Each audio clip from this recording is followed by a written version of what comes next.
I was just going to say, do we need to make sure we're in the right order for everyone, just depending on... So I don't think so. Do you know what? I think it's actually better when we're not, because it's become such a thing now. I was just watching one of our old videos the other day, and I managed to point the wrong box at everything as I introduced everyone. But like, I think it's better like that. Yeah. It is so much better. And just embrace how shit we are. At the end, are we going to have the usual car crash of just pauses and then two people throwing out catchphrases over each other? But Dread, you see us out as well as in. You give us the cue to when we say our goodbyes. All right. We're actually going for professionalism this time. Not professionalism. No, I'm not ready for this. No one fucking told me. It doesn't work, does it? We've never been able to do it before, so I don't know. But the weird thing is, sometimes we've actually been trying. Just part the course. Just keep that train going. It'll derail eventually, but it'll be grand. It'll be entertaining.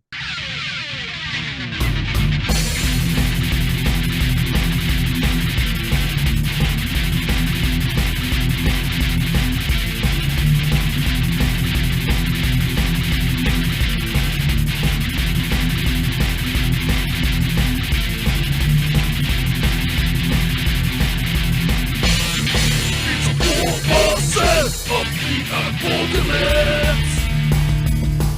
Ladies and gentlemen, the Warbosses of Da ApORKalypse.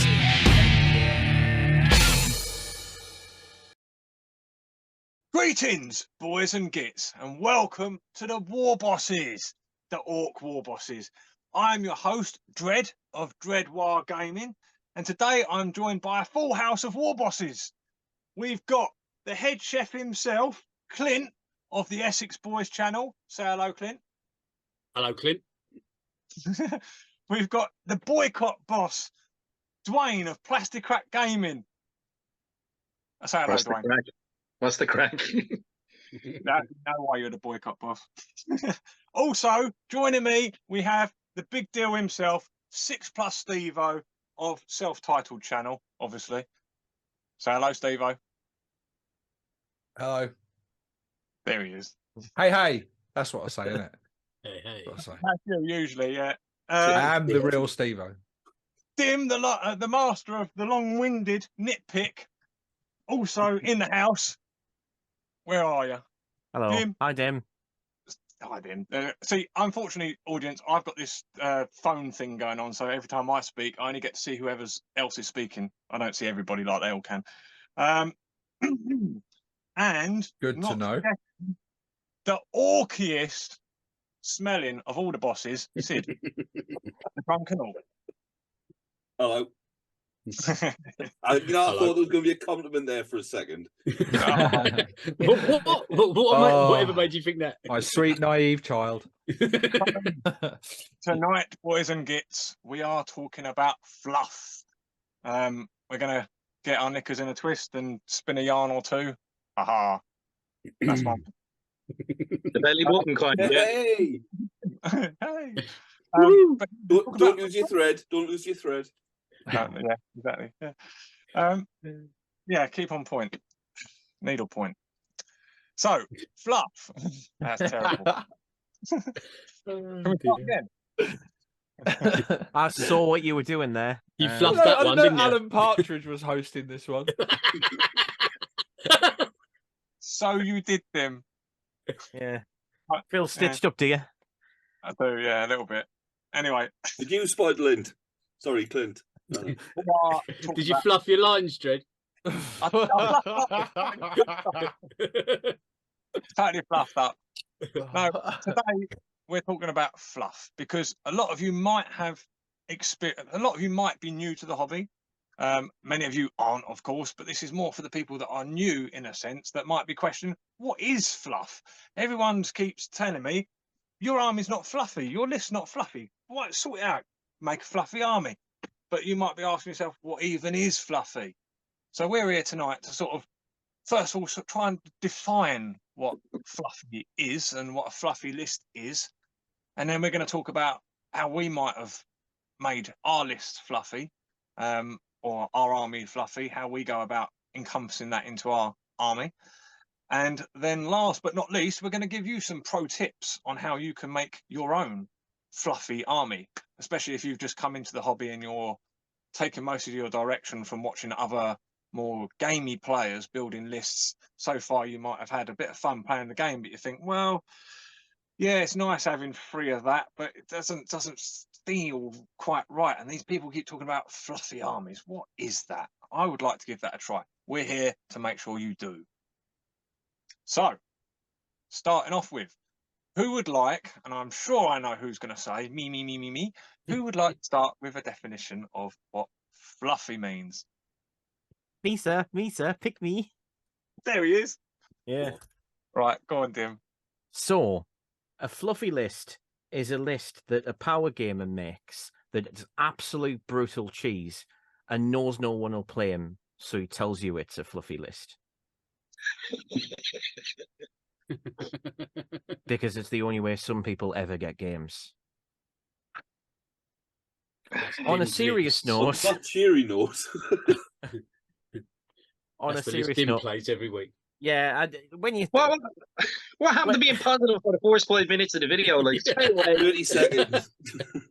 then the mic passed to me, and Yeah, I Dread did what I allowed do. him. Yeah, he enabled me. You're an enabler, Dread. If you don't go positive, I'll start with a definition. So Right. fluffy, a fluffy army is one that is very close to the background. The closer, the better. So you've made something built around the story of the faction, or you're just very loyal to the lore of the faction. So, for instance, making an army where every single one of your orc models has fluffy bunny ears is probably not very fluffy in the terms of background, but quite fluffy if you use the right materials. I hope this has helped. Yes, helped confuse the situation. Well done, Dim. We've got the first edit. Do you think this is going to have edits? I'll edit this one. Don't worry. Yes, I would agree that a fluffy list or a fluffy army would be one that would be true to the lore of that faction or their army that you're playing. So if you're playing as Space Marines and you decide that you're going to be Blood Angels, then the likelihood that you're going to use a lot of gunline stuff, it doesn't quite fit with the Blood Angels. So yeah, I've got a good example for that. So if you build an army and you sort of color it and you paint it and you model it like sort of freebooters, but then you use Evil Sun rules, it's probably not very fluffy. No, well, I can explain actually when we get to the next section about why my army is fluffy. But I would say that you got this, Dread. Don't let him throw you. You got this. Certain armies or certain flavors of army will have a certain theme, and if you run with that theme rather than going with the models that best play in game, then that would be you going with the fluff.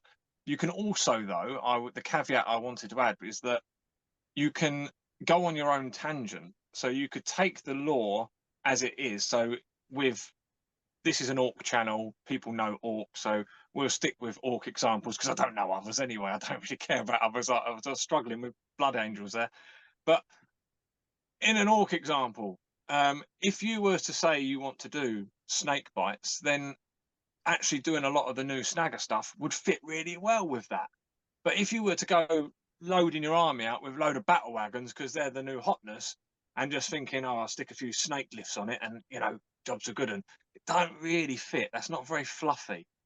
But if you then, instead of building a battle wagon, thought, I'm going to take that battle wagon profile, but I'm going to build something made of wood perhaps and dragged by a squig, and I'm going to call it a battle wagon. It's going to be a proxy model. That is very fluffy. So that is the angle of fluffy that I really enjoy. Would that be like modeling fluffy, but still using the rules and profiles to be gamey? No. Well, you can do both, can't you? It doesn't mean you can't actually try to be, and this is why it might appeal to some newer players, is it doesn't mean you have to sacrifice entirely playing what's meta, although in some instances you're going to have to use your imagination to create something. If you like, for example, if in my examples you are playing snake bites and all of a sudden battle wagons become the new hotness, because they're not at the moment, but if they become the new hotness, you've then got to go to that effort to make something that fits your snake bite army rather than just go battle wagon and slap on a couple of glyphs. Now you might want to do something fast in order that you can take advantage of the game. That makes you a power gamer. That makes you a power gamer. Whereas if you go, do you know what, I'm going to work flat out and do my hardest to get this thing done, but if it's not done in time for the game, it doesn't really matter. At least my army has got a really nice, fluffy battle wagon that fits the theme of my army. That's how I would define fluffy. I don't know about the rest of you. So could you say that a fluffy army, by definition, is either based on official or your own lore, and specifically doesn't chase the meta? Yeah. Would that be a fair definition? Because it's like, so what's the difference between a fluffy army and a themed one? Because a themed one could be like, you've got a load of meta units, but your team is Pikachu, so you make everything yellow and give a Pokemon use. You know what I mean? But now, would that be fluffy then? You know what I mean? Like, I'd say theme would be more around like a biker army or something like that, rather than a theme of like something out of the 40k universe. For me, a theme army could be both, I suppose. Yeah. I mean, the one stays within the sort of realms of 40k, like an orc themed army could be walkers, like you do a full Dread War type army, or a full mechanized army where it's all trucks and wagons and bikes and what have you. Or it could be they've all got like top hats on, which is not really lore fluffy. But it's your own fluff, but it's a theme, Well, I don't know, but I want to see that army now because that sounds badass. You know how it takes them sculpt monocles, the Peaky Blinders tribe or something like that.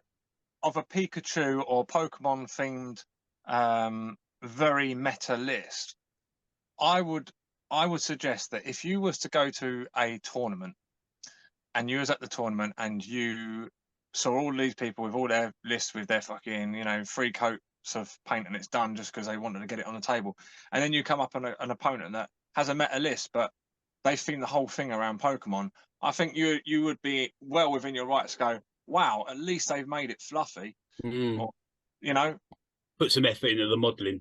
Yeah, so I would actually really appreciate that on the tournament scene if I saw it. You don't see it very often, obviously, but it would be great if you did, because it might encourage more people to do exactly that.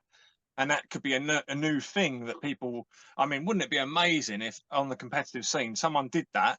It set a precedent, and a bunch of other people were like, well, that's one, the one-upmanship that they've got, their competitive nature that they've got, that they actually start competing on, not just turning up to the game to win it, but also who can outdo each other on having the fluffiest army. That would be fucking heaven.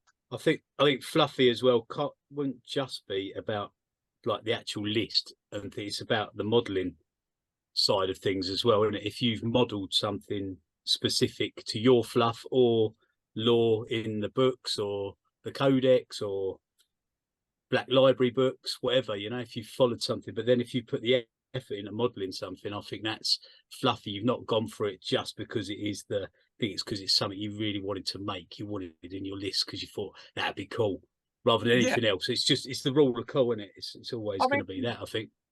It's an interesting thing, bringing up the whole meta thing, because to be honest, you could have an army whereby, say, in orcs, where you are actually a meta chaser. You do actually play to win all the time, but and I'm thinking of a few people I know here, your painting style could set your army apart and be completely very unique. And in that way, it is a very fluffy army. So say, for example, here's a good one, red orcs. You do all of your orcs with really red skin and maybe a few chaotic sort of themed bits around on the vehicles and stuff like that. Maybe they've been tainted by chaos or something. That's your thing. You can apply that to every miniature that you run out and grab in order to play the meta. That's fine. That's still a fluffy army, in my opinion. There's that guy. He's a tournament player. He plays orcs, but he run competitive lists and won lots of tournaments. This was back a few editions ago, but he did a biker army, like an Evil Sons army, but he did them all on the dinosaurs, all on the Seraphim. Instead of bikes, they were all riding orcs, riding dinos, and it was great. They're really fluffy, but really competitive at the time as well. So it sort of bridged the two. Do you know what I mean? I don't think they have to conflict. It's just unfortunately at the moment we see them as separate because you don't really ever see fluffy competitive lists all that very often, and you don't generally get very competitive people amongst those that do very fluffy armies because that's because the rules are changing so fast. They can't have time to invest that time into modelling something so fluffy looking because you're chasing the meta. You haven't got time because it's changing so rapidly now. It makes it harder to model to a fluffy unless you really sort of lean into a theme or. Yeah, but if you're saying that, for example, the orcs on dinosaurs is nice and fluffy. I mean, from what we've said there already, that would be a fluffy snakebite army. But if it was Evil Sons, it's not fluffy. No, it doesn't then have to be power gamey or meta chasing or anything. Well, not just be. I would say it would be. I would say it could be fluffy for. I agree. I don't think snakebites shouldn't be allowed to have a battle wagon. If you had feral Evil Sons, who they still want to go fast. Want to go fast and they haven't got go faster however they can. So they're going hunting for the one red of the original dinosaurs. battle wagons in Rogue Trader was famously painted up like a snakebite one. You know, the original RT battle wagon had a mast on, a big sort of sails and everything. I think any orc can have any unit. I mean, there's not much in the way. The whole metagaming or power gaming thing, I think, is really specific to certain factions as well. There's a lot of factions just you can't accuse them of it because they can't do it. They haven't got that. They're not at the top of the tournaments. Orcs had them. I think it was a Tuesday afternoon back in 9th when they were at the top there. Then they made the changes immediately and they fell down. If you're in the middle, that try I am gonna have a go. There is people who try. And there is going to be a certain loadout which is better than others.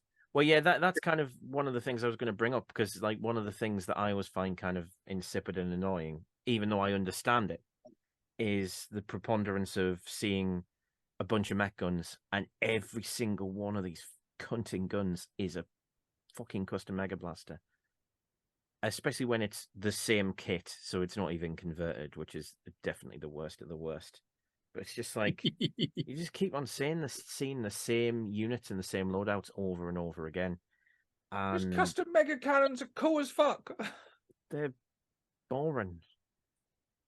They're the best mathematically. Which one's exciting? I think. Oh, come on, they're exciting and fluffy. I think the bubble chuckers are because they do different. They've got different bubbles. Like that's at least. Yeah, the bubble chucker's cool as fuck, but the custom mega cannon is cool. It's a high risk, high reward weapon. Yeah, it's the wonderful thing that has plagued orcs since 4th edition. Use this unit, but if you roll a 1, fucking boring. I'm over it. Right? Don't press that. I like that. I thought you like that, Dim. I thought you liked that. Because that just basically says where every other army's got a weapon, which like a plasma gun, which you can fire, or you can overcharge it. And the orc will just never do anything but overcharge it. Why would you fire it less powerfully than you can? Well, no, I'm perfectly fine with it damaging itself. I just think there could have been a way that could have been made to be funny. I mean, the shock attack one shoot itself across the board so much for me back and forth that I started giving the big metal power claw to attack tanks. Like, you blew yourself up one too many times.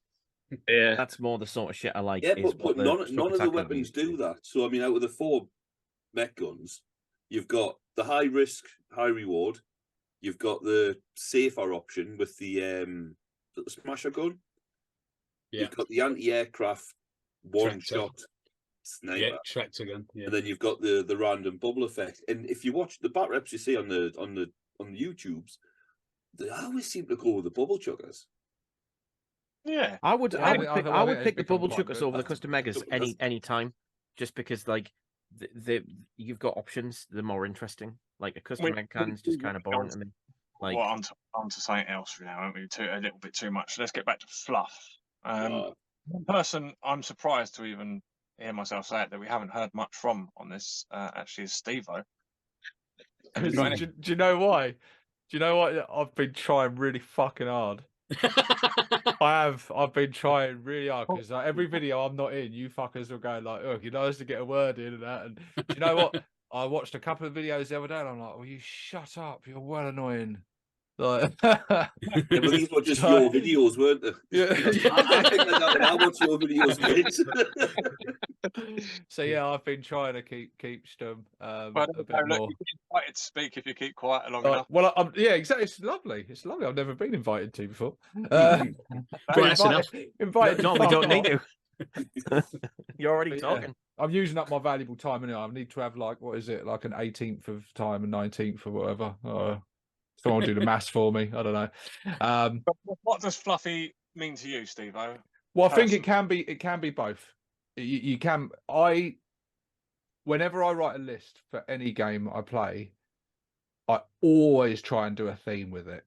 And I do more themes than you guys see because I was restricted on battle reports to what I've got painted. But when we play like whatever unpainted off camera and whatever, I always try and go, oh, I'm going to make a horde army this time, or this time I'm going to go like, I don't know, whatever. I always try and theme it in a certain way, or a full grot list. But I still make the lists I'm still trying to win the game. It might not be a meta list, but I make what I think will work well on the tabletop and try and figure out some strategies and stuff. But I don't know, Fluff, it's like a loose term, but I think it's just about like there's almost it's a hard thing to define because the Fluff I like Fluffy, for me, Fluffy is sticking within the confines of the law, which the rules. I think is better. You were talking earlier about like, I don't know, fluffy bunny ears or whatever. I hate personally. It's just a personal thing. I hate mixing the insertion of things into. Yeah, I don't want to see Star Wars on the table. I don't want to see a real world car that's been looted, like, because I'm like, well, that wouldn't exist, and you know, yeah. So it bugs me. That's a personal thing. In a similar sense, I understand what you're saying, because for me, I like the idea of freebooters the way I read them, because what I envisaged was much more what we think of in 40k as rogue traders and stuff like that than what a lot of people have leaned into with freebooters being just pirates and very, very piratey, nautical pirates. And for me, that doesn't fit with I mean, you can make it fit if you really want to, but it doesn't really fit for me. I hear that. I hear that, because the same with although I do like shooty lists, I do favour the shooty side. But that would be fluffy. Someone doing that. It is fluffy, but also I like to sort of like go. My always like, well, it's not.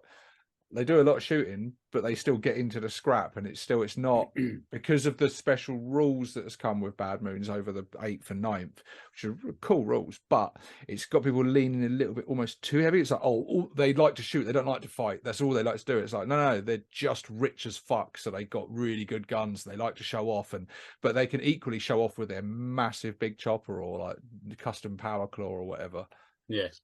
Or big shiny new Death Dread or whatever, you know, it's built fully for combat. I mean, lore-wise, is that why people went into the clans that went into it? Because that's what I did when I started with orcs. I read all the clans, and then I didn't like this premise that like orcs were stupid. So as soon as I read the Blood Axes, and they're like, hey, they're a clan that, you know, uses tactics and they like camouflage, that was the one that resonated with me. So I bought into the lore.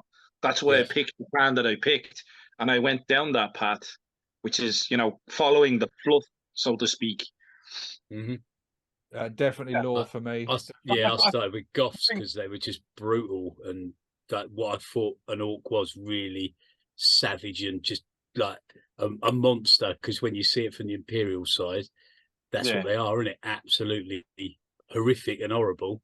And that's what I liked about them, because I thought Goths were, great, like that side of it. But that's why I leaned into Goths. Yeah, like the epitome of what horticulture is, like the pinnacle of horticulture, even just too typical horticulture. But then again, you've got the whole sort of the speed freak side. I read all the clans as well back when I first picked up a copy of the White Dwarf. I had them in back in '89 or something, and the only one I didn't really latch onto, I mean, freebooters, to be fair, weren't a clan in the original 6. They've sort of grown into it. They haven't said they're a clan, have they? Yeah, back in 7th they said they're a clan. Yeah, it was a few years ago now. Yeah, but I mean, I love the speed freakness of the Evil Sons. I love the sort of the little scroungy thievenness of the Death Skulls. I love the Goths. I love the Blood Axes.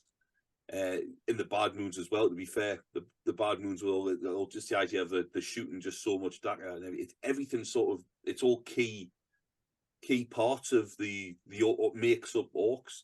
Yeah, and I suppose that's the whole point of the clans, really. With your powers combined, Power Ranger orcs, Captain Planet. You've got all them personalities, you've got full orc. Yeah, I'm the same as Sid there. Earth, like, I love water, fire, heart, air, fart.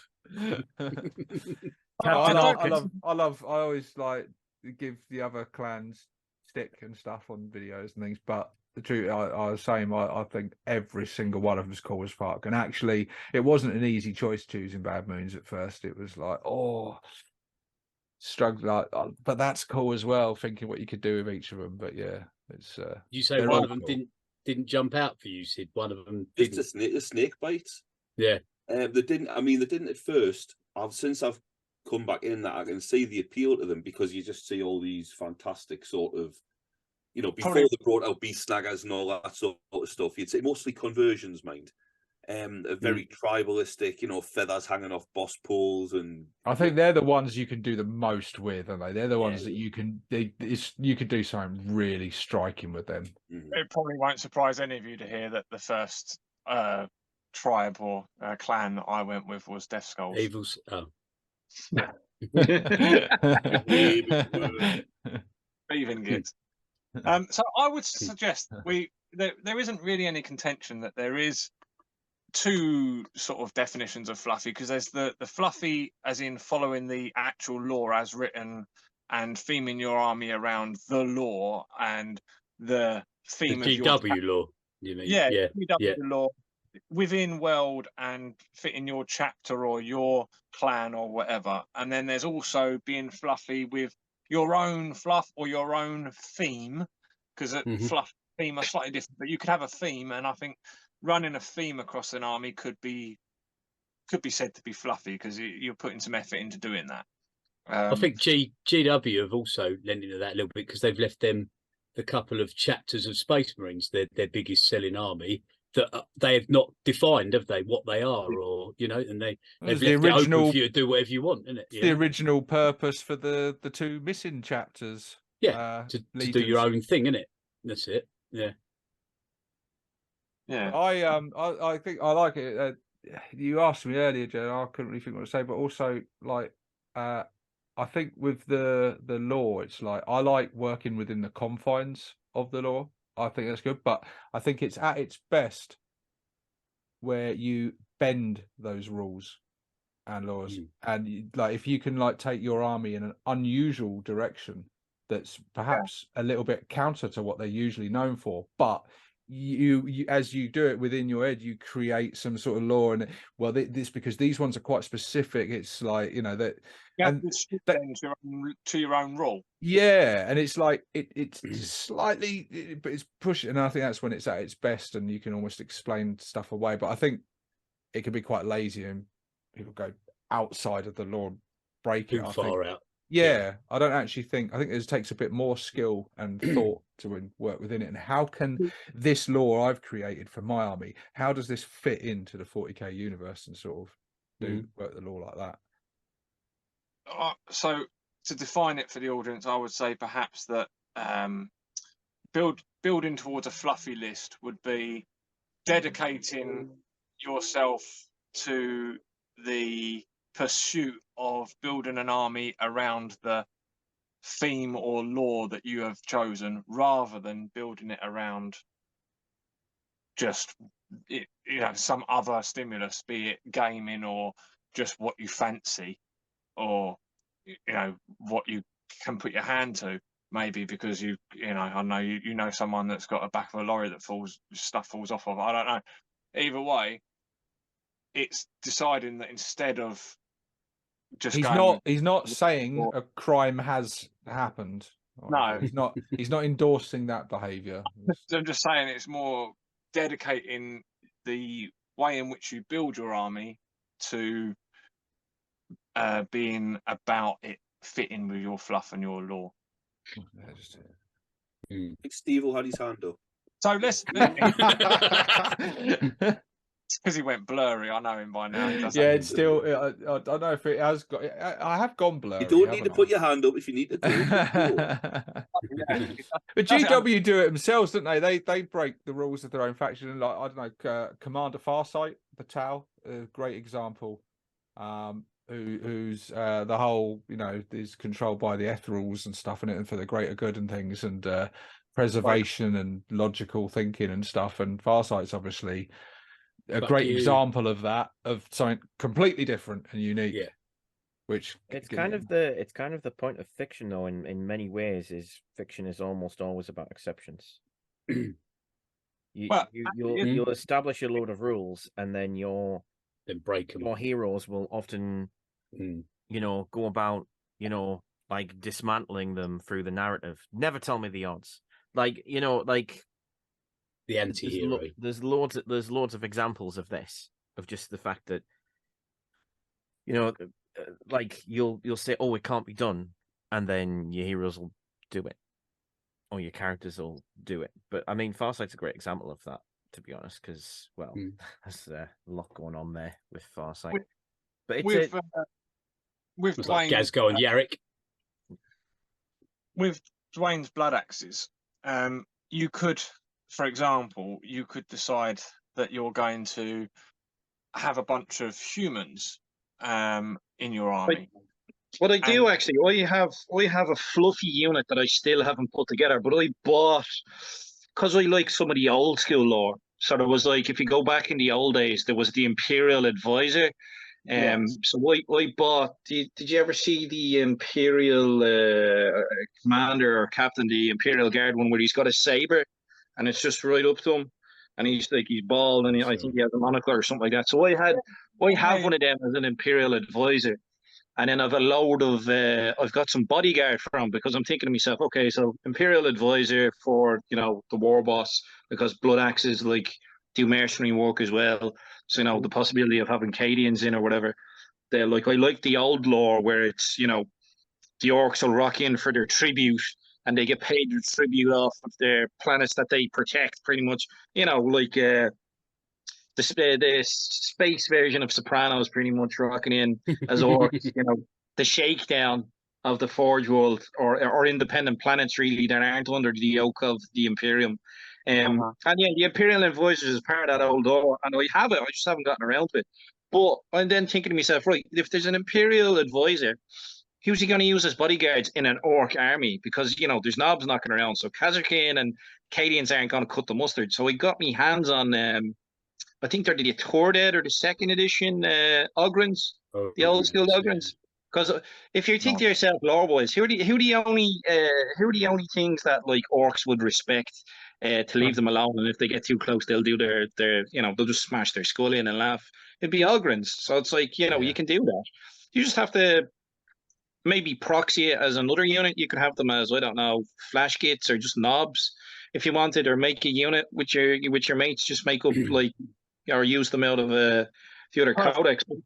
I'm so glad you said, because your example is a brilliant example of exactly how you can, audience, make a fluffy thing. And in doing that, someone's now going to turn around and go, as you proxy it, someone might turn around and go, oh, what are you doing? You can't. What are they supposed to be? Blah, blah, blah.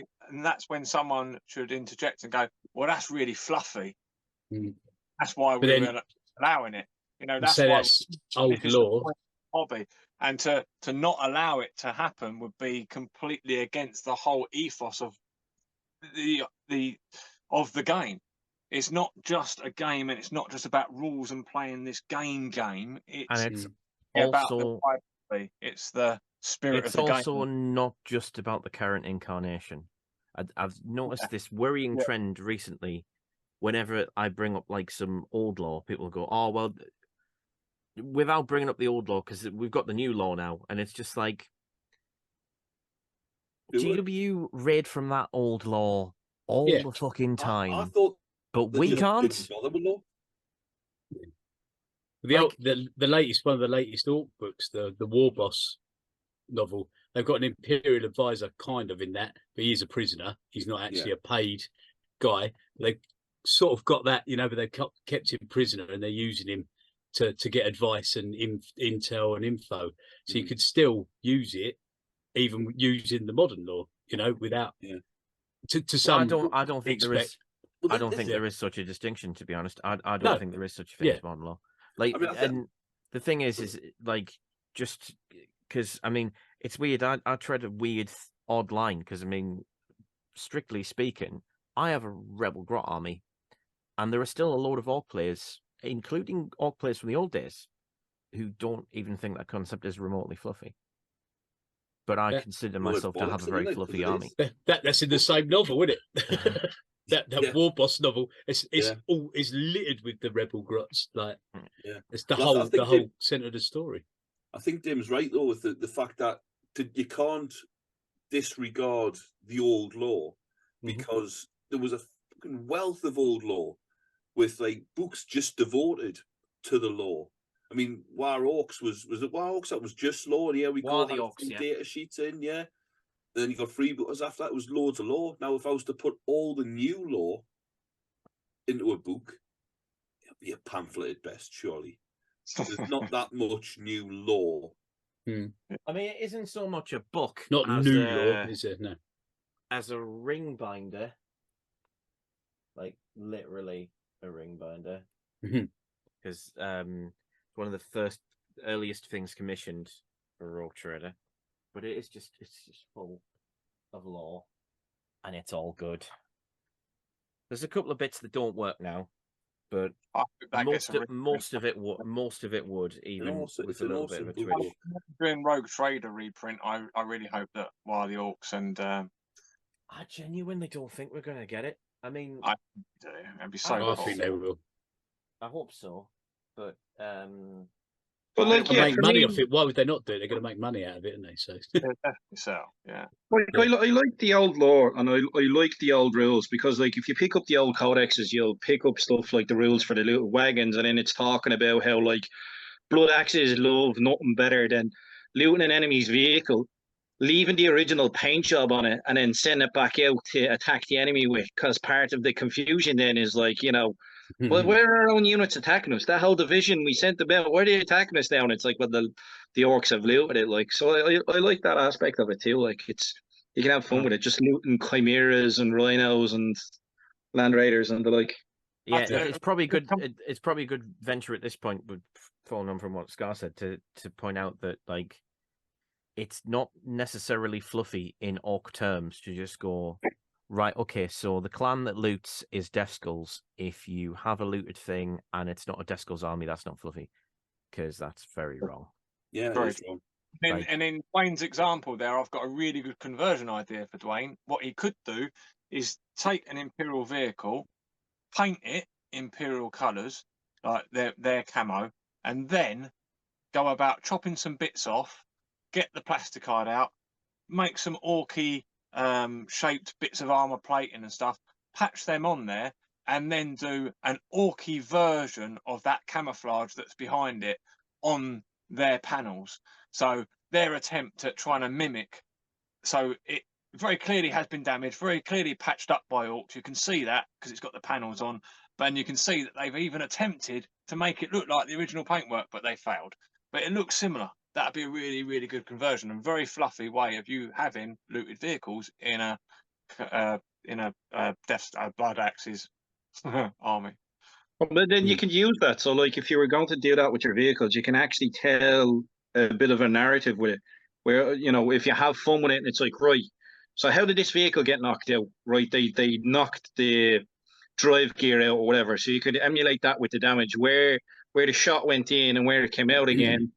Or if it was like an ammo explosion, you could do with that. It's a totally different turret because the turret blew off when the ammo was hit. You know what I mean? And all the doors are different doors. So you can weave little narratives into your conversions in that regard. But I think Sid and Clint would be the masters of conversions and telling those stories. So you get the best advice. But when you're talking about that, Dread, that's what comes to mind is like, what stories can you tell with stuff? Yeah, I've done that with a Baneblade, and it was weird because normally when I'd done like conversions of kit bashes, I'd used old, you know, scrap-yarded vehicles, old Chaos vehicles, old Imperial vehicles, and just smashed them up and rebuilt multi. But I bought a Baneblade, and I was building it, and as I was building it, I was like getting saws out and cutting off armor panels, and it was so weird to do. I'd never done it with a new kit, especially I've not paid that much for a kit before. But cutting them off just to stick them back on wonky, or just to put like strips of plastic card over a hole or something. But that's where the shell went in, that took it out. Then they've bodged that back up. But yeah, that's exactly right. It fits the lore. It's fluffy. And that's what makes a miniature so much more exciting then, is it's just not just a gaming piece that, oh, that's that sculpt from Games Workshop and that's how that looks. And yeah, that nice paint job. Yeah, great. Is that what fluffy is then? Is fluffy basically when something tells a story, it's not just this is the piece I want it to be? Yeah, I think so. You know, it's not telling just a story. You look at it. You look at the side in chess. You've got 8 pawns. You've got a couple of castles or rooks. You got your king, queen, but you know that. And you look at it and go, "Yeah, do you want to hear the fluff?" Well, that one's called Kevin. Be. He's got an argument with Trevor over there. He's going to go and smash his face in, but he's going to go 1 2 at a time. That's, you know. And you just made chess so much more exciting for me. I would love to. So how do you put your pawn on top of the rook? Kevin's got in his tower. It's very big. Yeah, so yeah, a bit of a story behind your models, or just even your army build, like you say, it's a dread mob. I've got lots of cans and I've got lots of dreads, and I've got a stomper, and me Warboss is a big mech, and there's some other little mechs knocking about. I've got a unit.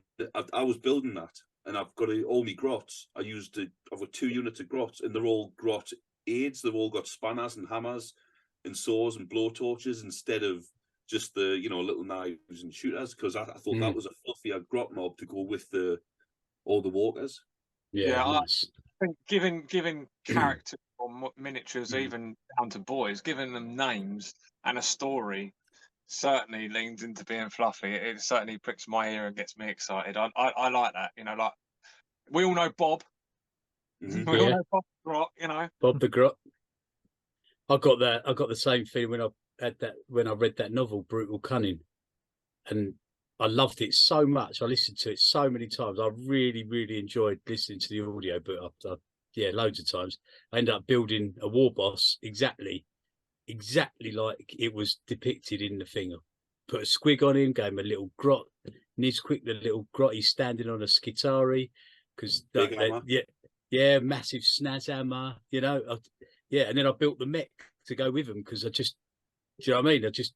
Awesome. It's sort of, I don't know, I enjoyed the book so much. I wanted to get them on the table. I wanted to see them, and I played him in loads of games, and I even done custom rules because he had, what's the gun on the shock jump Jagster? The shock rifle. Yeah. He's got a shock rifle. So I gave him a shock rifle, and I went with my mate. I was playing Ultramarines, and I was like, I've got to use the shock rifle rules. Are you cool with that? And he's like, yeah, do it. So I did it, and I played it with the shock rifle. You know, that was his weapon. Nice. And he was cool with it. So he might be the miniature that they're teasing. Have you seen the Warhammer community team post? It's a shock rifle. I've already got it, mate. Maybe it's. I think you've probably hit the nail on the head, Dread. I think a lot of people have been speculating that it could be Nazdrag, but I reckon you've hit the nail. It could be. But I reckon you've hit the nail on the head there, Dread. This new crew is all about the new toys, not their new toys that they've made, rather than someone else's toys. So exactly, new law, not the old law. Yeah.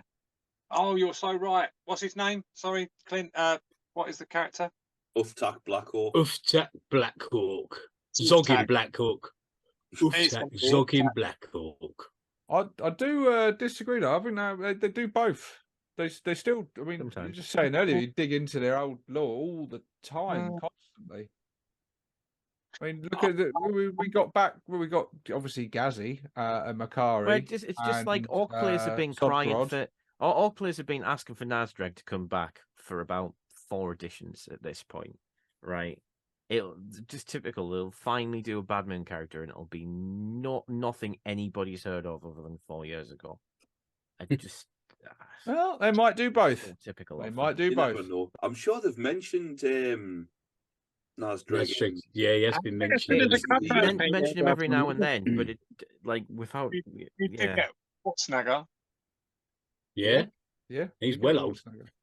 And he'd been gone for a long time, and we've been crying out for him, and we got him. I know you don't like the model, but we did get him. We got the gist of what he was, which is good. They kept what his character was, which I liked. That was kind of good. They even kept the story of shooting a big mech through his own shock attack gun. Was that actually? I was going to say what you mentioned before about they had the old law and then they've replaced it with a new, and I don't think there is new law.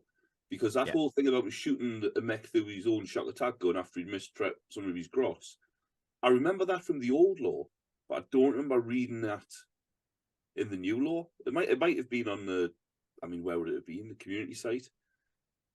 When I could have sworn I read it in the entry. Maybe I've misremembered it. About it. Yeah. I feel like when the model came out, because it was all it's class. He done this, he done that. But well, I'm gonna read the codex later to have a look because I've got you now. See if it's in there, yeah. Yeah, I think it is. I'm pretty sure it is. It is in there. Nice.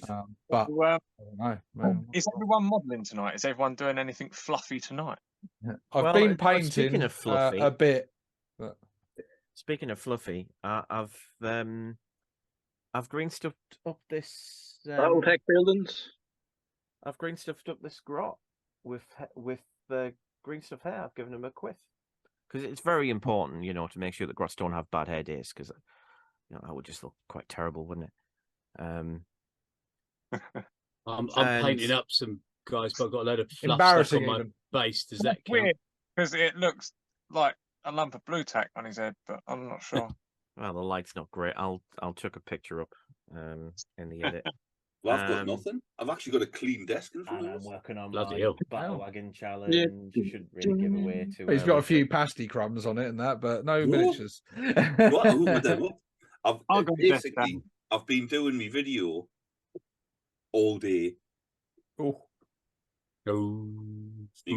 Sneak preview. Although I'll probably will they have seen that by the time they're watching this? Yeah, they will have, to be fair. Yeah, Dim's editing, so yeah. Go, this is the Christmas special, isn't it? Years ago. Christmas special. So because I've been doing the video, I haven't got any paints out. Otherwise, I could paint some grots. Actually, I've always got a stick of grots. Like just in your back pocket, just out of with an arms reach on. I need to dry brush him. I feel pretty Christmassy. Christmas only comes once a year, so.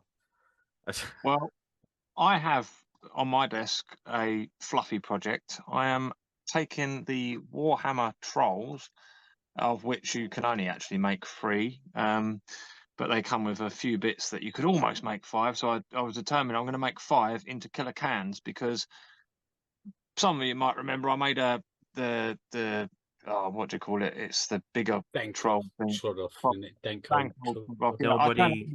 Nobody tell him. Nobody tell him. Let him live in bliss. Just Timmy mount around.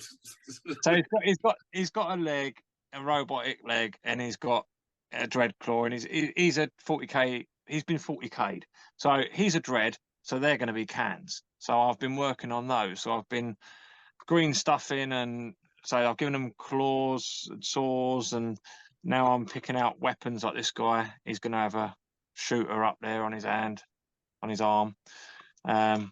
So yeah, I'm working on. That's what I'm working on at the moment. Is a unit of cans that are sort of more feral because they're going to tie in nicely with a snagger list and the Nice. and all the rest of it, because I feel like trolls kind of fit that too. Yeah, you see, if you were to run, I mean, I'm just picking freebooters because that's what you're known for. If you were to run them as freebooters, but it was a more feral themed army, I think that's fluffy. They might not scream, feral freebooters. What's fluffy about that? But if the entire army's like that, I think that falls as very fluffy. I'm doing similar myself. I'm doing loads of EOS models at the minute. 40k them up for a more.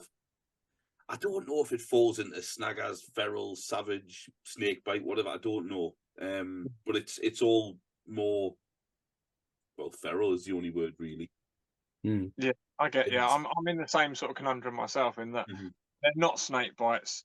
They're definitely not beast snaggers, TM, and then not feral because they are using tech. So they're my own sort of. So basically, within my own lore, the way things work for me is that I've got this far-flung planet out in the middle of nowhere, where a bunch of orcs basically are freebooters that go out on their cruisers in space doing pirate activities, and they all come back to this home-based planet. But there's competing tribes or crews with their different cruisers, and when they bring their haul back and they dump it down on the planet, they can't wait to get out and go and get some more. So the ones that are left on the planet that represent the tribe, they end up fighting amongst themselves sometimes for the bits and bobs. So there's a bit of animosity. So there's a little bit of different flavors to the different crews, as I'm calling them, because they all belong to a different crew as such. But so that's why my freebooters have got a sort of, some of them have got a very Mad Maxy sort of theme that some would say, oh, that's very Evil Sons, and then some of them have got a very sort of goth sort of look because they're all blackish, which people go, well, they're very goth, but they're the different crews. And so this tribe of more ferally looking ones that have got tech, but they're just a little bit more feral, they're the ones that in my lore are more so on the planet, and they're actually the ones going around collecting the scrap and that. So there'll actually be quite a lot of death skulls amongst those, even though they were in my lore, they're not allowed to use blue. Blue is completely written off the cards. You're not allowed to use it. If you're a death skull, you get rid of blue in my lore. You wear it, you're going to end up getting shot, because the boss has had too many things nicked by a death skull before that the very sight of the colour blue, he starts shooting. And everyone's learnt the lesson at this stage. You don't do blue rag to a bull. Unless, exactly. You just don't do it. So that's a fluffy thing that I've got in my army. I've got a reason for it. But it also kind of works for me on a painting level because I do red, yellow, green. And if I was to add blue to that, I've basically got the 4 primary colours and I start looking like a preschool. So I didn't want to do that. I wanted to keep, one of them primary colours kind of the equation. Yeah. Well, had you went to preschool, you'd know that green isn't a primary colour. Fuck you. A mix of blue and yellow. But I know what you mean. But I do use those. I didn't go to preschool, actually. I don't know how you I graduated everything. I graduated when I was 14. No, they said I was too clever. They took me straight to big school. That's well done, mate.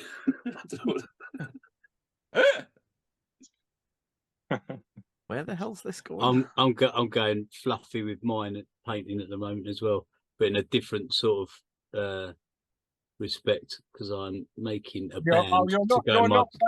You're not basing in the cat litter tray, are you? No, trying not to. Oh, right. Not again.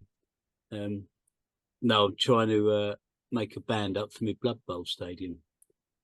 So.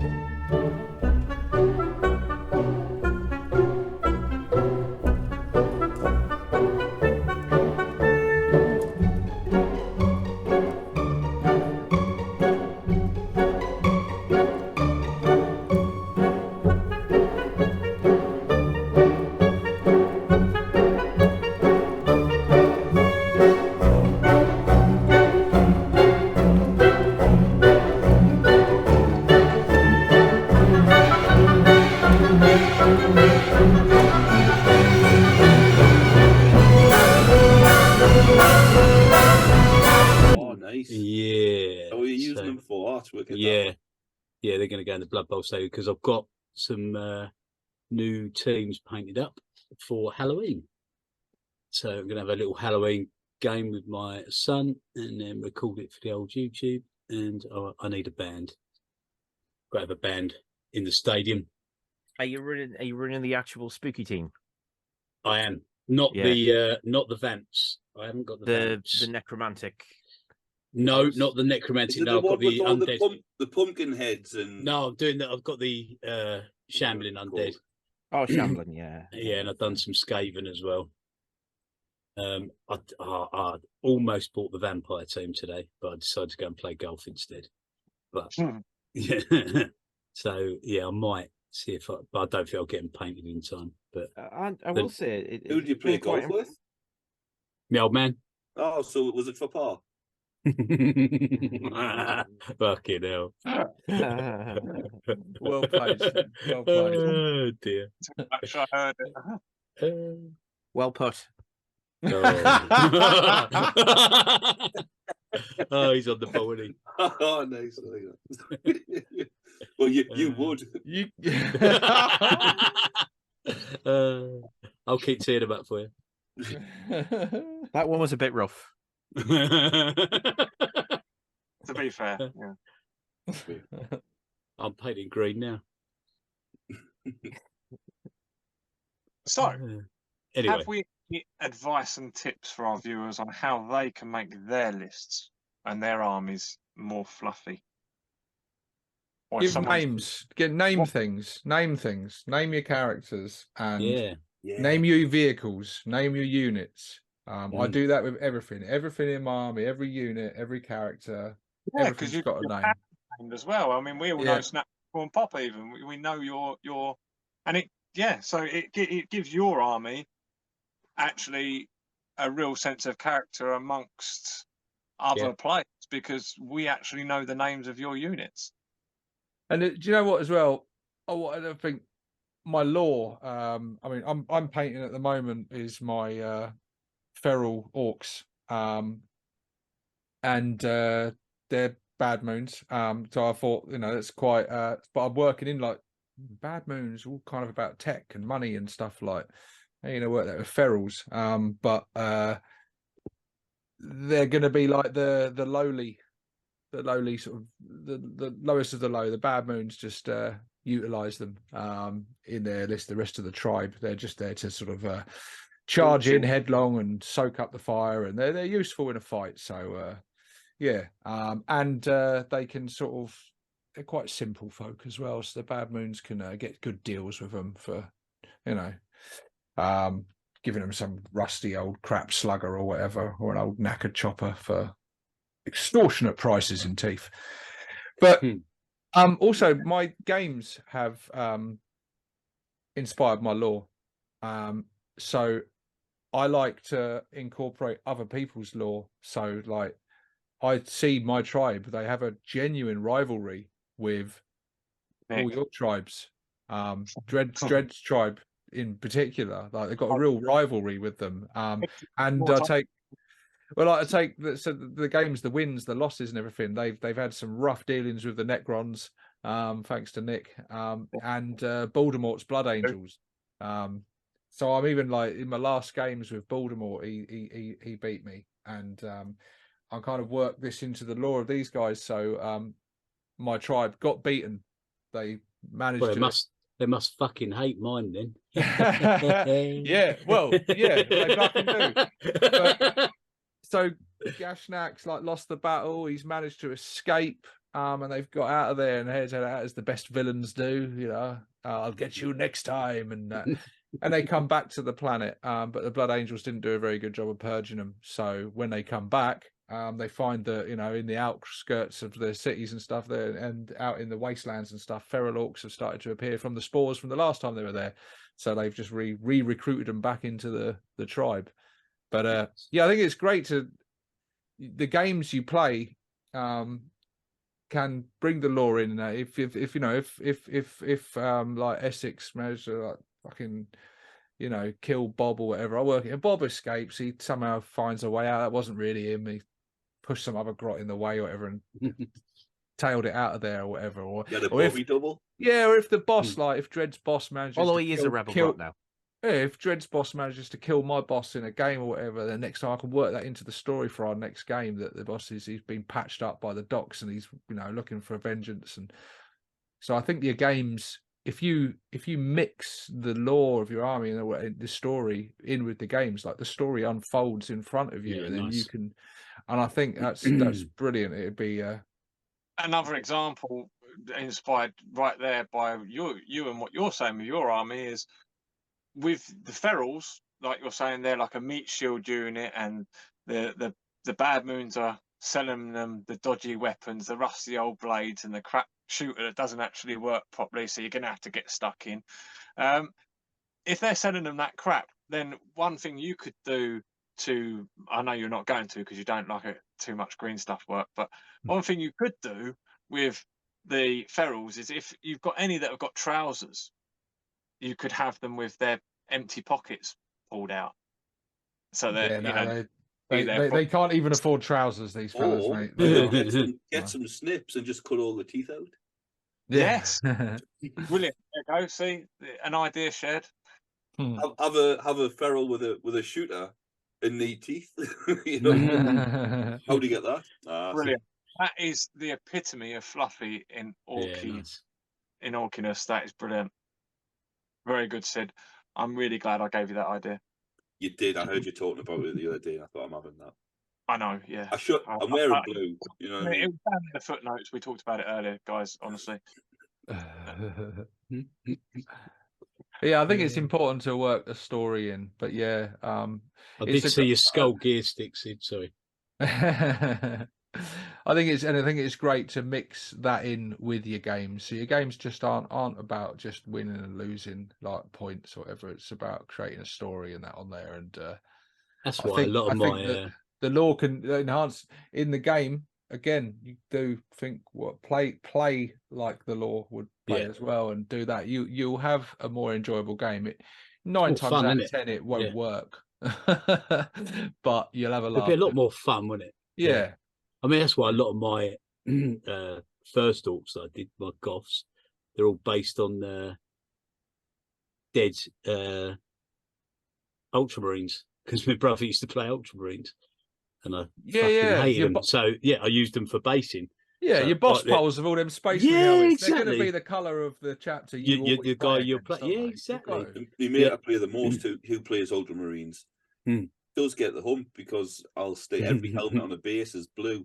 Yeah. And every vehicle will have like a little armor panel which is blue with I'll get me transfer sheets out, so fucking boatloads of Ultramarine ones, and stick a U on it, and there we go. He's like, why blue? What do you think? He can put flat orcs under his like dreadnought's feet. He can fucking yeah. Fine. Yeah, if you can antagonize your opponent like that and get them wound up before you've even rolled dice, that's brilliant. That's awesome. Brilliant, isn't it? It's great fun. Now, I wonder if Dim got any interesting suggestions for how a new gamer or somebody looking to be more fluffy could go about it. Yeah. Thanks for the reminder. It's hard, nearly forgotten. So, I would quite like to recommend the Still Mania method. So if you're not old, you won't know what the hell that is. And if you're old but you haven't read White Dwarfs from back in the day, you won't know it either. But there was a fellow who was involved in Games Workshop a while back called Nigel Stillman, and he did an article called Still Mania, which was basically him kind of like pitching up an idea of how he plays. And I printed off his list of things, and I look at it. It's right on my actual, well, I'll just show you. It's right on my bureau door as a reminder. But it's almost like when people hang a piece of philosophy on their wall that they like to look at when they're taking a shit. Yeah. When you're modelling, you like to look at that and be reminded of something. Yeah, so it must be important. Share it with us. Yeah. So I mean, this is particularly designed for fantasy, but I think we could go through it as quickly as possible. And just before you do, Dim, when he's taking a shit, the picture he looks at is the picture of Matt Ward, so he can really get that. No, that's on the paper. That's on the toilet paper. You're assuming that my toilet isn't just made from his corpse. Can I just say, right? We were just having a laugh. Can I just say, I made an active effort to not mention him anymore. Who? That twat, and you brought him up again. And Come on, we haven't had the buzzer for a while. We need the buzzer back. No. Yeah, there's the buzzer. Right. So this is principally designed around Warhammer Fantasy, but I figured we could, I'll reformat it as we go. So point one is to pick your army just under 2,000 points. So the moral behind this story is don't use up all your points. Leave a little. Even if you could spend it, you don't have to. Right? No, don't worry about it. Right? Write down your roster and never amend it again. Just kind of stick with what you've got. Just because the idea with Still Mania is you're building an army, and all aspects your of army are in and it's your army. Yeah. Make sure it fits the background, so that this is pretty much what we've been talking about the whole time. You're not gonna do things that are blatantly contradictory, but you're also going to be nuanced enough to know what will fit, even if it doesn't fit directly.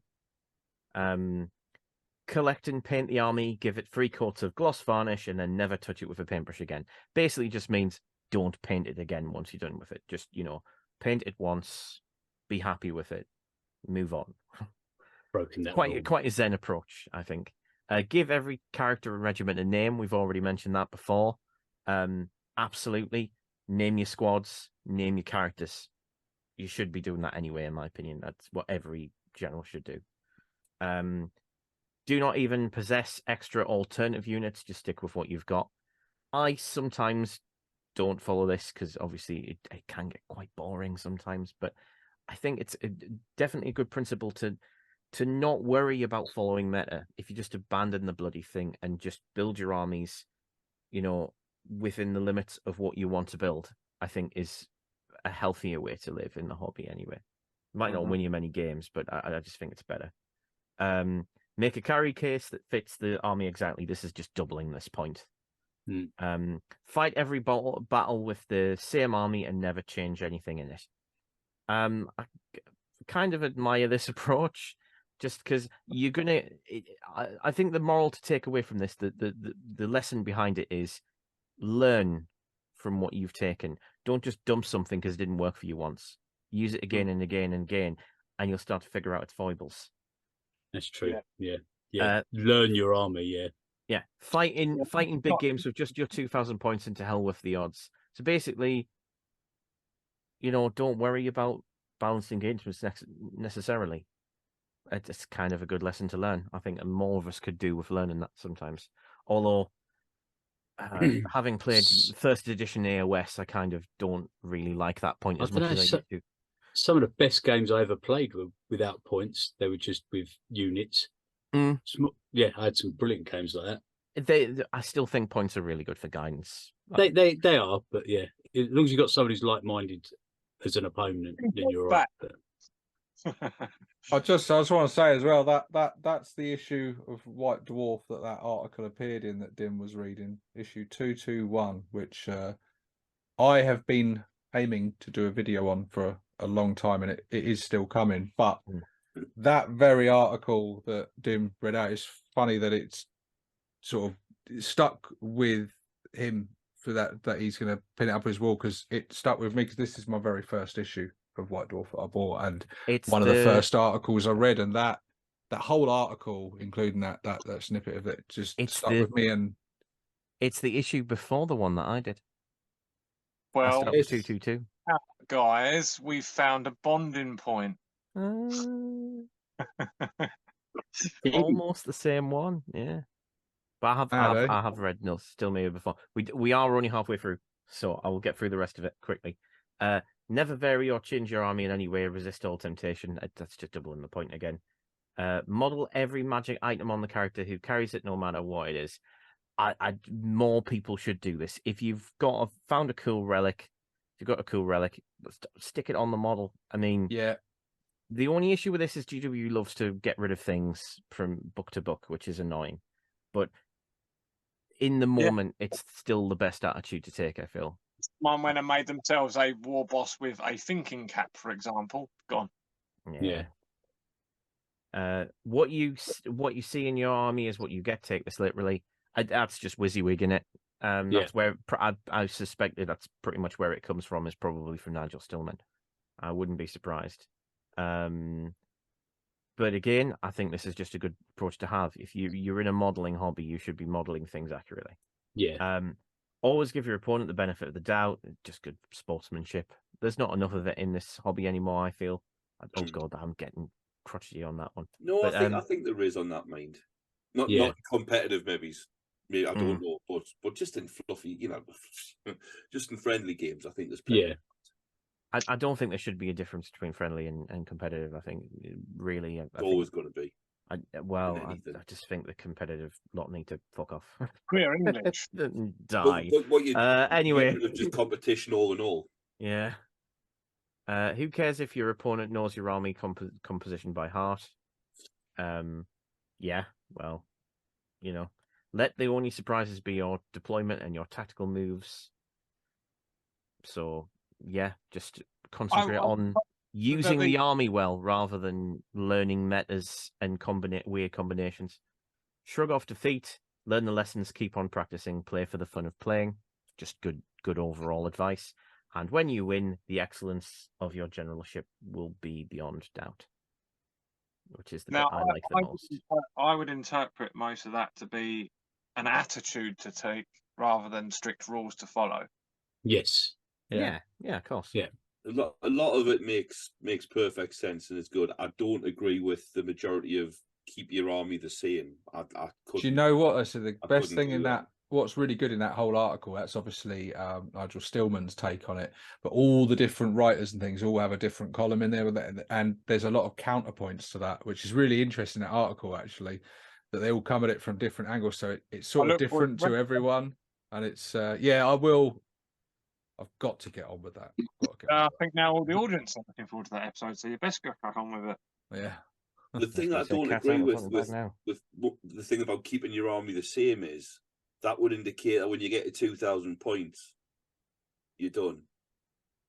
No, I used to do that. I used to sort of do that. That's why I had multiple armies. I used to build them up to a certain point. That is my army, and then I'll start a new army of a different faction. I can see that with a lot of armies, but I've still got like a couple of armies, to be fair, which are still on sprue, which I'd like to get round to at some point. And I keep saying to myself, I mean, I collected Space Marines. I'm done with Space Marines. I'm not like I have nothing more to do with them. Just I don't need any more Space Marines. I've got. It gets thrown out with orcs, doesn't it? Because there's always so much more you can do with them. Exactly. I never wrote down a 2,000 point army and went, I'll make this. I just built what I liked. When I first decided to add it all together, how many points I had of painted models was with 4,500, and it's at about 14, 15 now. And there's still more I want to do. I've still got projects. That's so fluffy because you're literally gathering the war in an incredibly orky fashion across different clans. Yeah. I mean, I will say just to sort of, I have a slightly different take on that because my perspective of what I want to do with the hobby is exactly the same as Sid's, but I take the opposite view because I feel like I have to go. No, I will build this army to this amount of points. And then I will move on, because if I don't, I will never stop. Well, I'm doing the same, but I've set it at 50,000. So I've always taken a different approach, though, because I've only I only really focused out one army at a time. So when I got into orcs, I was like, right, I want to have what's the maximum amount of dreadnoughts I could have in 4th edition? It was 3 heavy support. And then I think if you took 2 big mechs, you could have 5 dreads. So I bought 5 dreadnoughts. How many kilocans was the most you could have in an army? It was like 3 units of 3. So I bought 9 kilocans. And I filled out the whole army list like that. because I used to play the same guys again and again and again. And what would happen is they would build their army to counter the last army they played. So one week I'd come along and it would be boys hordes of boys, and they'd get swamped. The next time around, I'd bring in Dreadbash. It'd be loads of dreadnoughts, and they'll have, you know, heavy bolters everywhere and lots of bolt guns, because they'd have expected to be loads of boys. So they get taken out that way. The next time around, they're like, all right, grand, well, I'll get ready for the dreads. They'll be slow. I'll bring lots of anti-armor and stuff. And I'd bring like death copies and everything in trucks and bikes and fast. And they used typical Blood X. Used to hate This is the tactics I've heard about. Tactics, yeah. This Warboss meet next time round. He ain't bringing boys. fucking he's catching on this one, I tell you.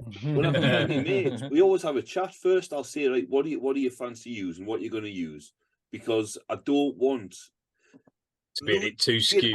Being absolutely hammered is only slightly worse than absolutely hammering somebody else. Yeah, which is so true. If you whitewash, if you absolutely wipe them off the table, it's not a good feeling. It's slightly better than it happening to you, admittedly, but it's still not a good feeling. You want a well-balanced game. So if I'm going to bring like loads of tanks, it's not I'll just bring loads of anti-tank. You know, that's no good. You need to have something well-balanced, and it is quite hard to do. Which is understandable, but it just depends who you're playing against. I was playing against people at the time who were specifically wanted to smash their armies to counter me. Where you're better off just saying, what army do you want to play against? What type of orcs do you want to play against? Oh, it'd be fun if we did this. Grand, I'll do that then. But when people are specifically trying to paper, rock, scissors you're like, no, I'll keep you guessing, bud. You know? Yeah. I like both approaches.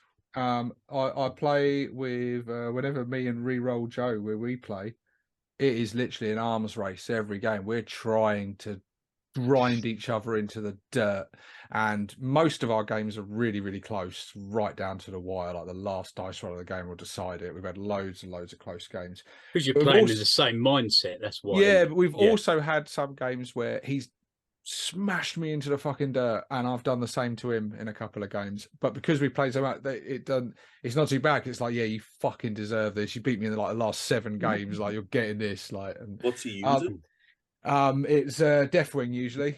Right. But he's also got 1,000 Suns as well, which is what he did. The dirtiest thing he did to me was when we were in a game, and I'm assuming I'm playing Deathwing because that's what I always play against.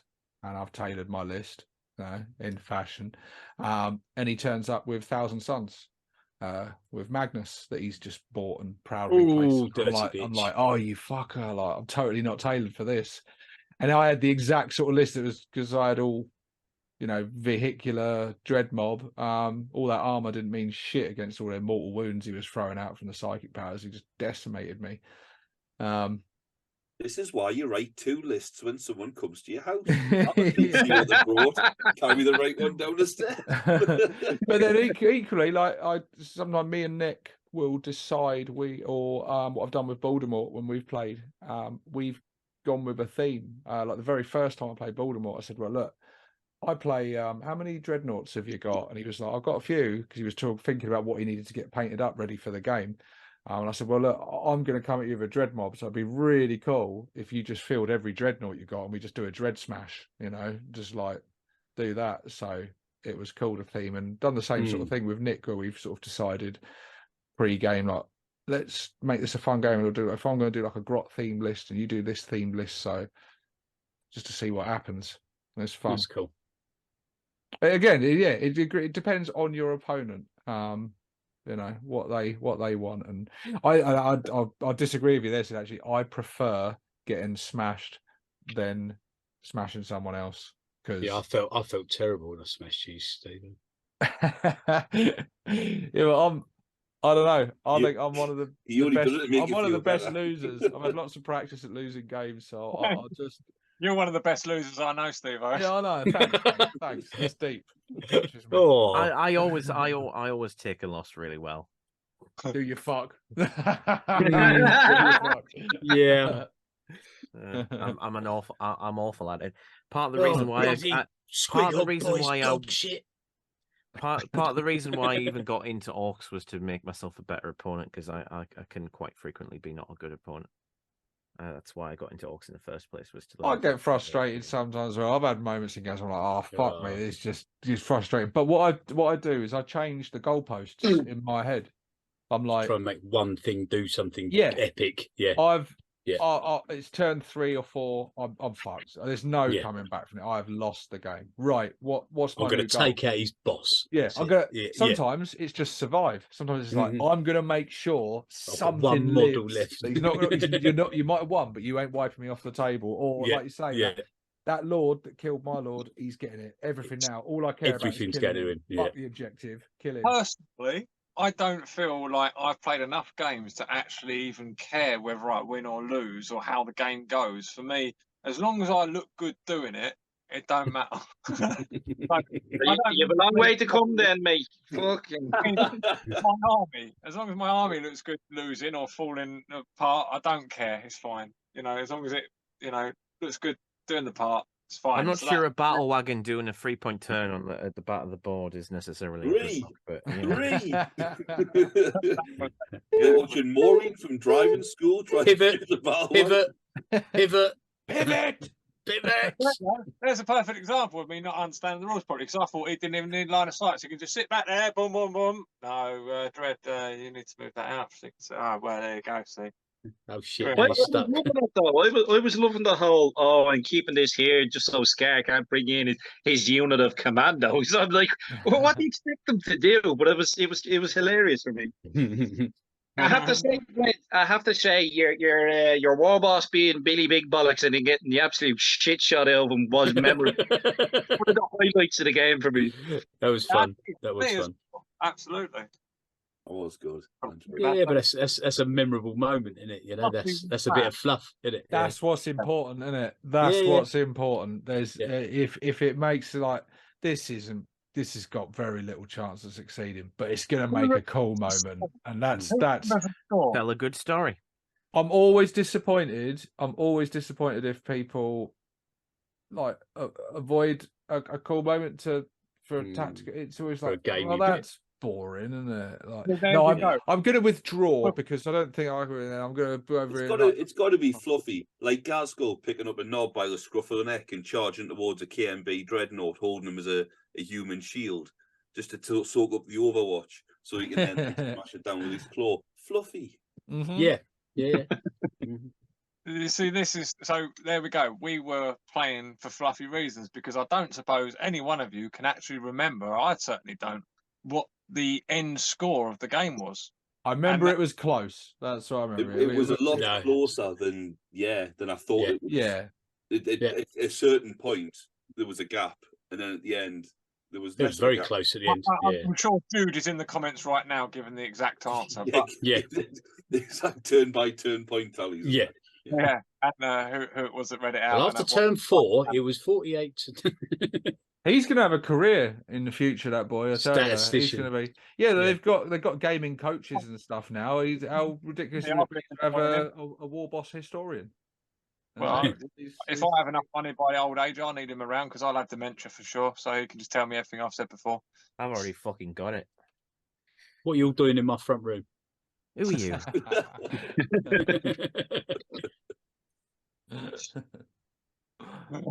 But I'd like to stir the pot now. So just mix it up, Dim. Mix it up. So I don't think Still Mania. I don't think that Still Mania can really work with modern 40k, because there's no tactics in the game. Like basically none. It just wouldn't work the same way. You would have to vary things up, because the game is designed around forcing you to. So, but I do want to do a weird anecdote, because like the thing is, right, is that one of the big debates that ends up happening is who's at fault? Is it GW for doing powerful rules? Is it the community for being cheesemongering and you get the lines drawn both ways? And it's both of them. They're both twats, right? They're both twats. They're as bad as each other. and they just make things worse. Thank you for joining that intermission, viewers.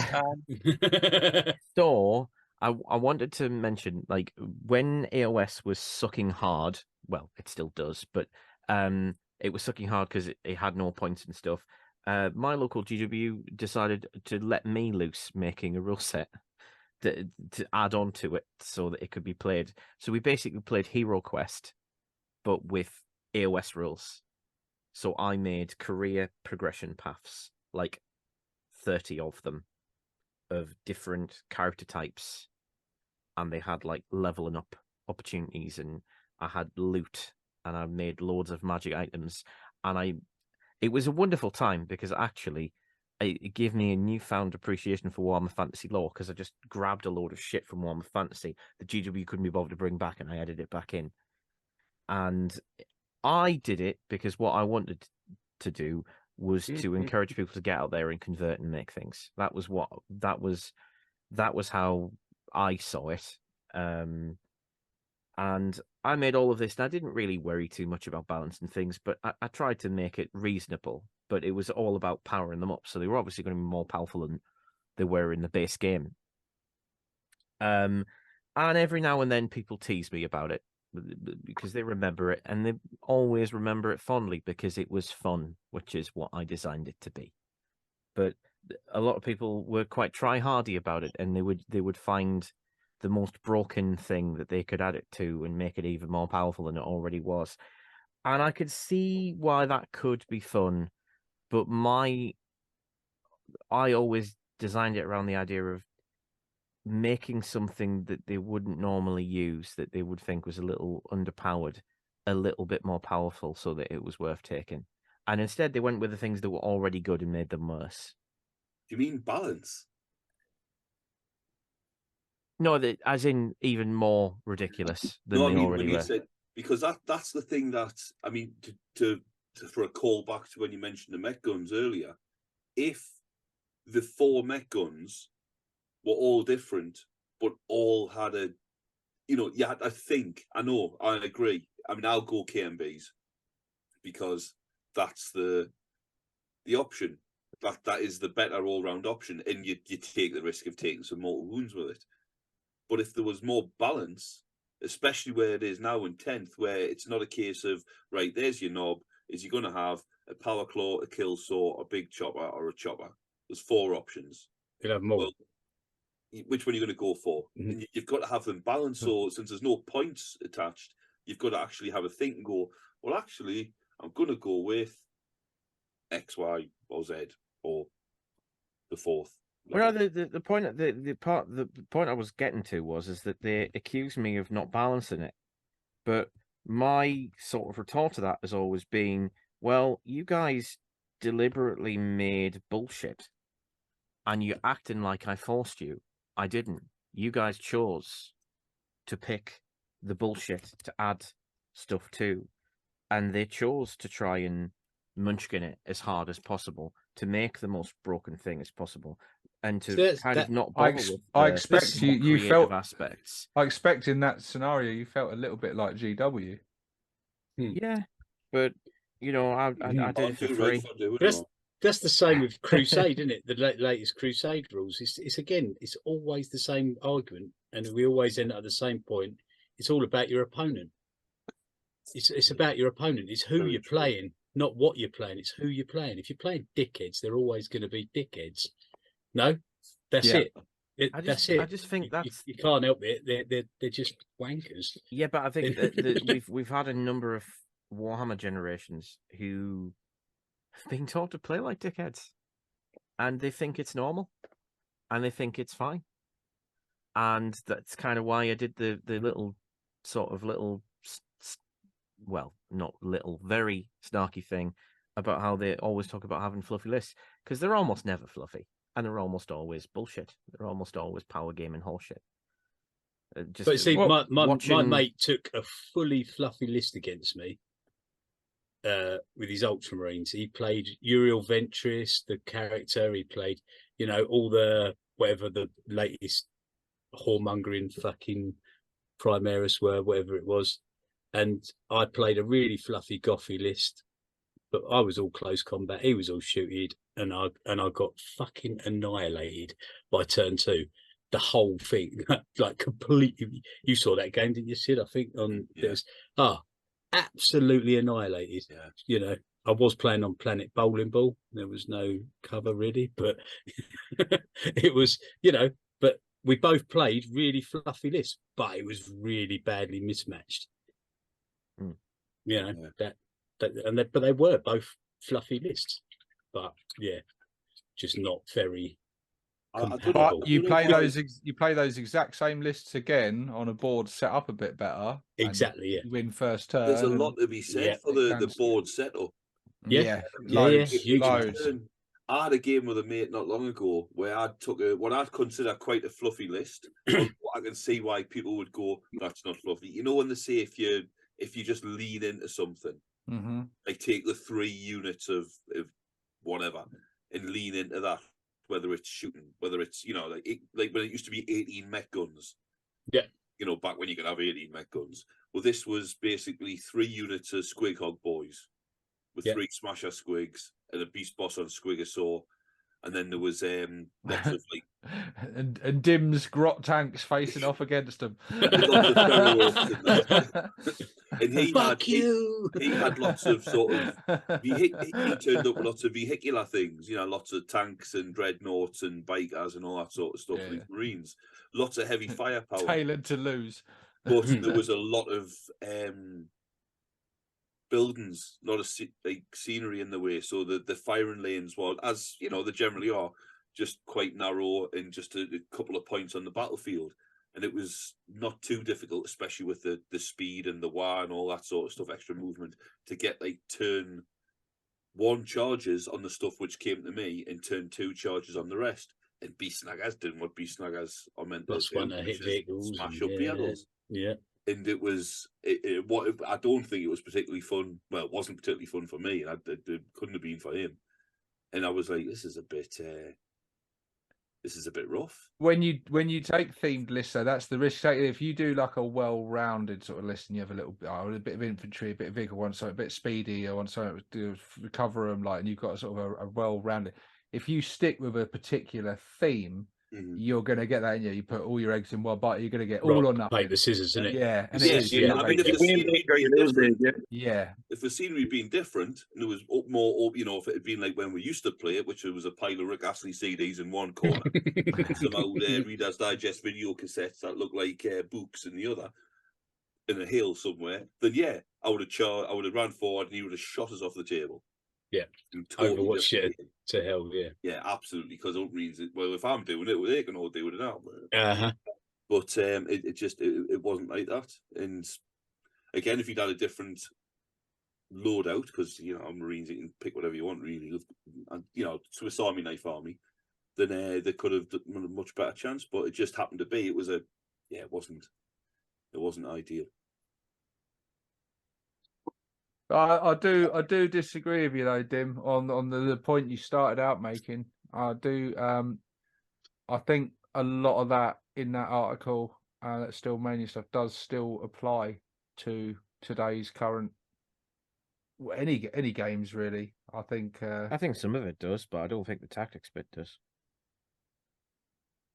I think there is, to sort of agree and also disagree slightly. I think the disagreement being, I think there is tactics, and I think the agreement bit is it's more around the list building. If you're talking competitive play, and that is true that a lot of people now think that is the way you should play. If you're playing with your mate and you agree what you're going to do before, and you just want to fluff it, you want to entertain and you want to tell a story type of game, a narrative game, that's fine, that's different. But if you're going to sort of into a tournament setting, you can put an army on a table in front of another army and then go, yeah, I've won this, or yeah, I've lost this, before it starts. I tend to play... it's in building the list. And that's what annoys us when people say orcs are in a good place, because they're sort of towards the top of the middle. But if you look at all the armies that have taken part in all these tournaments, that have ranked them at that top, like, you know, whatever, 48% wins or whatever, 52 or whatever it is, then it'll be the same list. it'll be the same. It's Yeah, not particular squig-offs and it doesn't mean orcs are really good. It means it doesn't. that It means particular that particular build. orc army is good. And that particular build is doing it against the particular Eldari build, or rather, it's not doing it against a particular Eldari build, because are Eldar too powerful at the minute with fucking 60-odd% wins? No. Are a handful of their units too powerful? Yes, because they're the units that are being abused. And that there may be other you things could probably that still you'd still be able to build a shit Eldar list that is not build a shit Eldar optimized and then get your ass kicked. Yeah, but if it's got any Eldar, it'll be shit. The way the system's designed, you're encouraged to do the opposite. You can't deliberately make a list that's bad, because if you do, you're just going to lose. That's it. Yeah, true. You will. Like that's my issue with the whole game. Like when in so many other editions of 40k, I took a Grot Horde which should not win games, and I won games. But what was the format? I think the thing I'd like to get at is what is the format? Because I've played in, what have I played? I've ran the Battletech Nationals tournament in Ireland this year. I ran the regional tournament for my province this year. I helped run another tournament in Munster province, and then I participated in 2 tournaments as well. Now, with Battletech, because it's a war game, it's applicable. The thing that makes that work is the tournament format, because there are units, like every war game, that are very optimized, that are min-maxed, and are very, they're super optimized. So if you give the players choice to pick what units they want to pick, you'll see the same units again and again and again, and it gets very boring because it's everyone's picking the same ones and trying to counter the meta of, well, this is the most optimum mech, I'll try and counter that. So what they've done over the years, and it's a tournament format that I didn't come up to, but was designed over decades pretty much, is they take the list building aspect out of it altogether. And they go, right, there's pairings. Each round, you have 6 pairs to pick from. The pairs have been balanced against themselves, and away you go. You pick one of them. And it can be interesting because you can have super optimized units in one round, and you can have absolute garbage in another round. But everyone has to pick from the garbage and try and make the most of it. So I think the problem with Battletech, not Battletech, sorry. I think the problem with 40k is the tournament format. You can make a good tournament scene from an imbalanced game. It just depends on how you approach it. How you market Battletech is it? And I mean, I'm going to say, yeah, probably probably know more about Battletech than I do. But with I don't know. You've got as far as I can gather, you've got the different, I don't know if the terms clans or factions or whatever it is, which adds a bit of sort of flavour and fluff to it. But does everyone have access to the same mechs? The way the lore works, it's like pretty much salvage is a large part of it. It's like if you look back at World War II, I think people don't realise the amount of salvaging that was going on between the armies. Like the Germans salvaged a shed load of Russian equipment and just painted their Iron Cross in it, and out they go with the T-34s. It happened quite a lot. Like Rommel in the desert, like his whole command HQ, a lot of that was made up of British vehicles they captured, so he could release the German vehicles back out into his forces. You know what I mean? Like this happened quite a lot. So it's a key part of Battletech.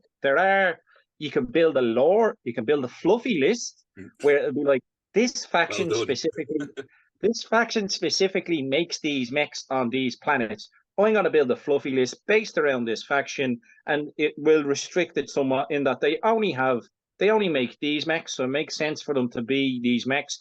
And you know what? I'll say the commander inherited a mech and they came from a different area, or he killed somebody in a duel from a different force, and I'm going to put in this different thing. So you can take that approach. You can go lore and fluffy, or you can just do what you want.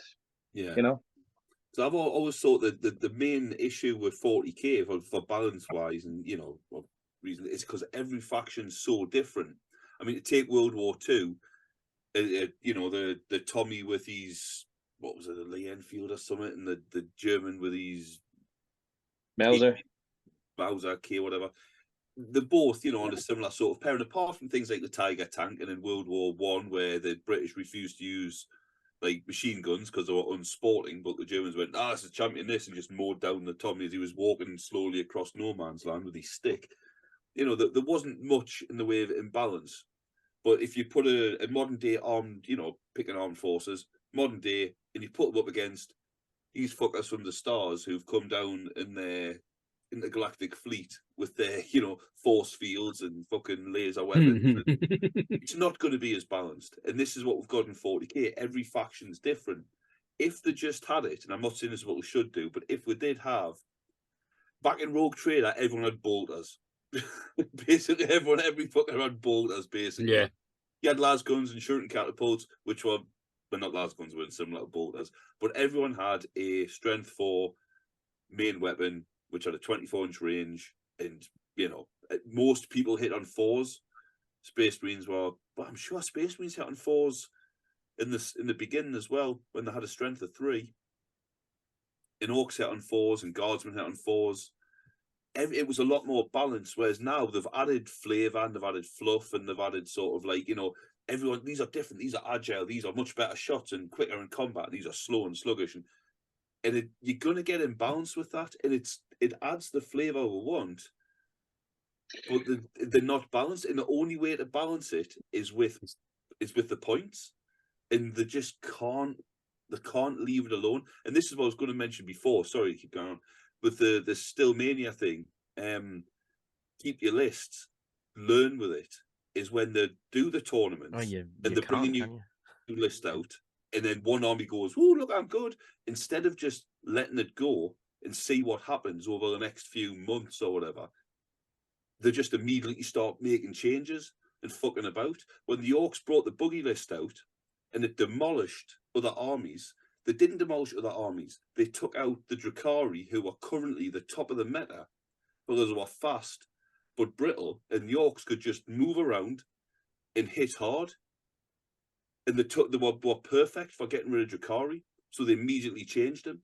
Whereas if we'd left them, you would have saw what you saw in the tournament that was it in Morocco or somewhere with like Winters, that Winters won.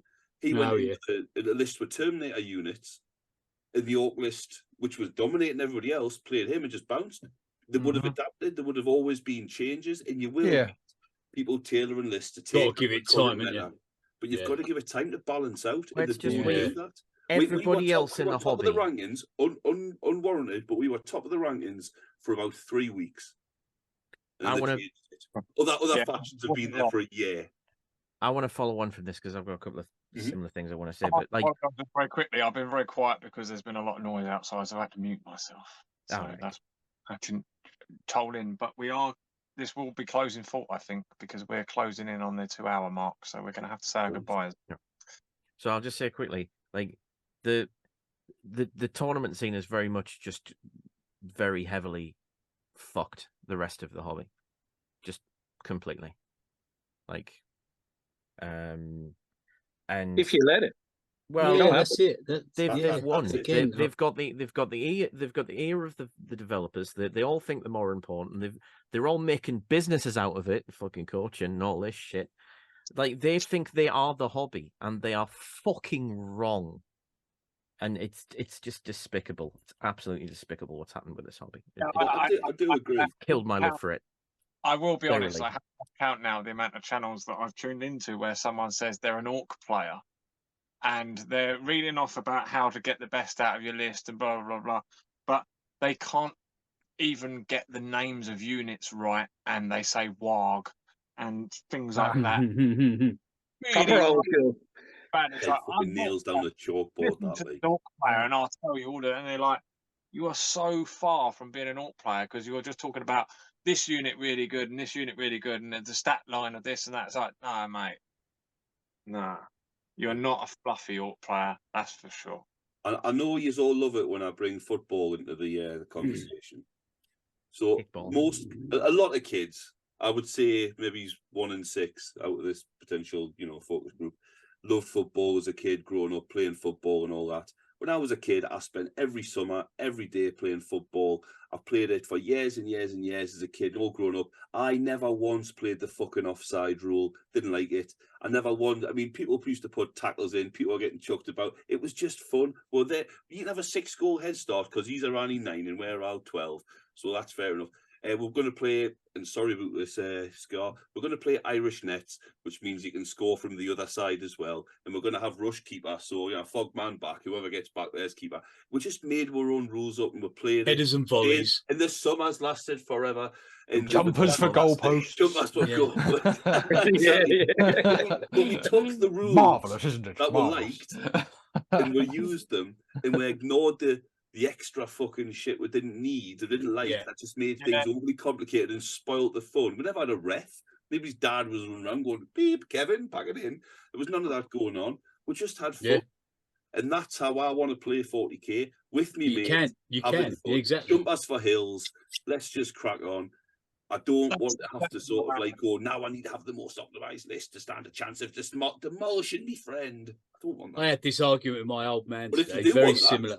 Fill your boots. Yeah, I had a similar argument with my old man today that everything you see on the internet isn't happening because it's like you see our perception of 40k is probably a little bit jaded or a little bit skewed. Yeah, thank you.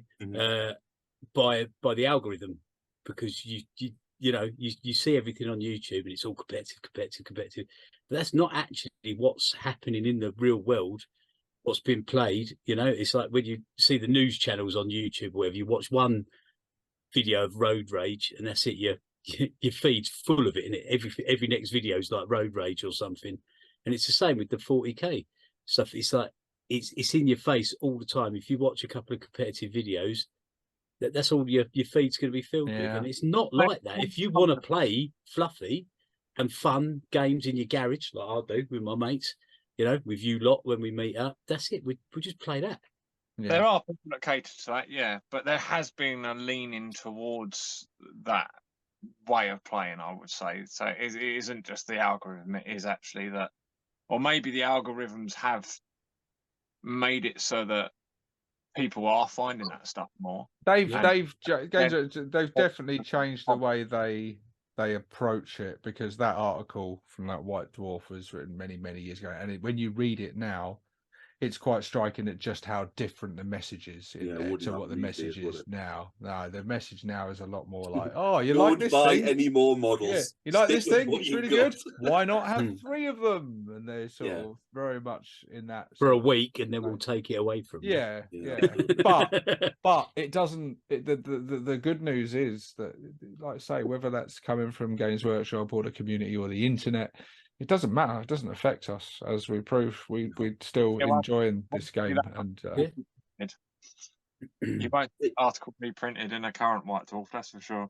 No, possibly not. But I don't know when the competitive scene actually started. Really, I don't remember it when I was first in the hobby as a young'un. But then again, we're talking pre-internet, so unless I'm going to send us a letter about it, I wouldn't have been aware of it. Well, in that same article, it's in that same issue, they're advertising the next bloody big tournament or something. The things and stuff. So it's always been there, but it didn't become the primary focus of it, which it seems to have had a lot more focus on it now. And I think that's where they've gone wrong. Like that's where we get these constant balances and stuff and things. And is that maybe controversial opinion time, but do you think that's slightly I don't know if I want to say this or not, but the Americanization of it a little bit? I don't know if I might alienate some of our viewers there, but I don't know that competitive there's side an element of truth there, a little bit, maybe. Maybe it's a modern day. I mean, I do think that anything you do, and I'm not talking just 40k or the hobby or anything here, can be taken to the nth degree of competitiveness.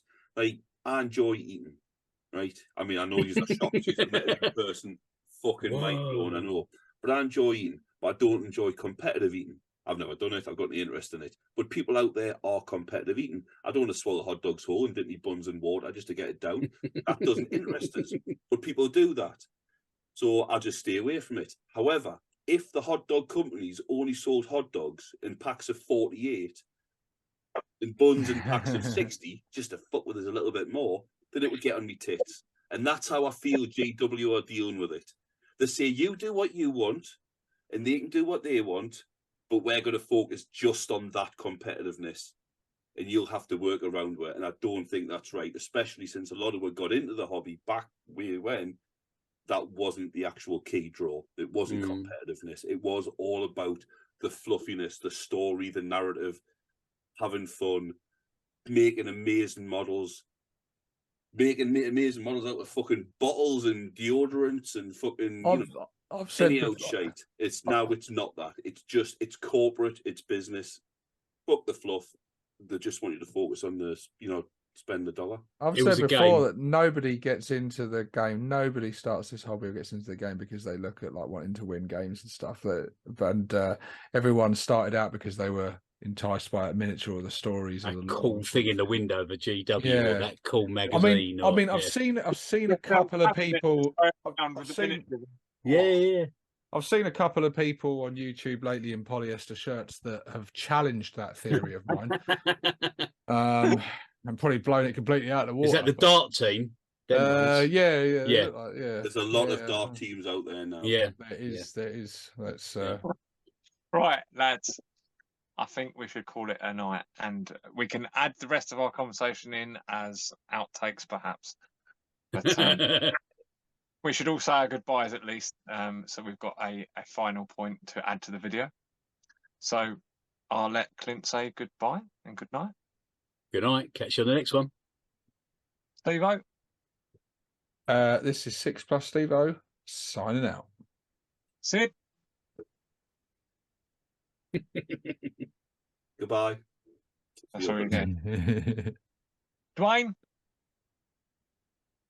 Take it easy. Tim. Yo. Never finish with Dim Dread. Come on. Never finish on a hello. No. My turn. Shut up. Me. My God.